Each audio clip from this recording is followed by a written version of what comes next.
మన పోరాటాలను చూసి ఆనాడు తెలంగాణ ఉద్యమంలో పాలమూరు జిల్లా అండగా నిలబడి మాజీ ముఖ్యమంత్రి గారిని మహబూబ్ నగర్ పార్లమెంట్ సభ్యులుగా గెలిపించడం జరిగింది.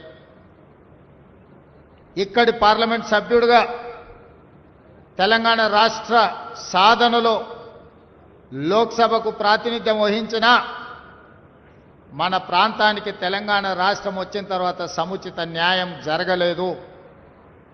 ఉమ్మడి రాష్ట్రంలో మంజూరైన పాలమూరు రంగారెడ్డి ఎత్తిపోతల పథకం కానీ, కల్వకుర్తి లిఫ్ట్ ఇరిగేషన్ కానీ, జూరాల, నెట్టెంపాడు, కోయిల్ సాగర్, భీమా లాంటి ప్రాజెక్టులు ఏవి సంపూర్ణంగా పూర్తి కాలే.